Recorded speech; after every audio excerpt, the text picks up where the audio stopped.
Hi, this is Marriage Tested Love Approved with Chris Salisbury, and I just wanted to share a quick story because I think you're going to like this one.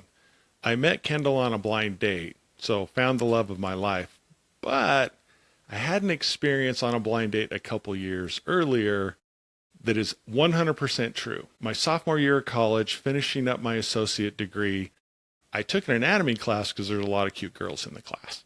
And one came up to me one day and she said, "What are you doing this Saturday?" And she kind of like grabbed me and kind of pinned me against the wall. "You're available Saturday?" I'm like, "Sure." And I thought she was going to ask me out, but she said, "I want to set you up with my friend." I'm like, "Fine, no problem." So I didn't have a problem with blind dates. She's like, "Okay, Saturday, 7 o'clock, I'll come get you." Saturday at 7 o'clock comes, 8 o'clock comes. It's now 9 o'clock. She's 2 hours late.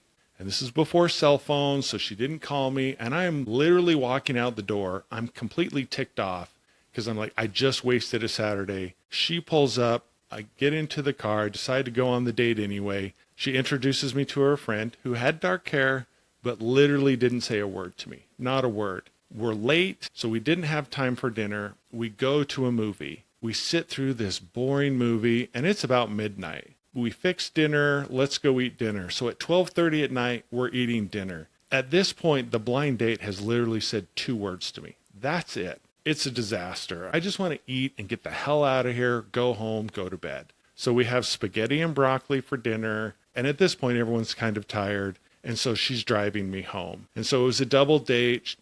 Her date is sitting in the front seat. I'm in the back seat with my date. It's cold, it's snowing outside, the heater's on full blast. She finally turns and looks to me, and I'm like, oh, she's finally going to say something. But instead of saying something, she throws up and just barfs all over my legs, all over my feet, but she's throwing up all over my brand new boots. So as the smell hits the front of the car, now my friend who was driving, she smells it and she throws up onto the dashboard, all over the steering wheel. It goes down into the vents, and it's just this ridiculous barf fest.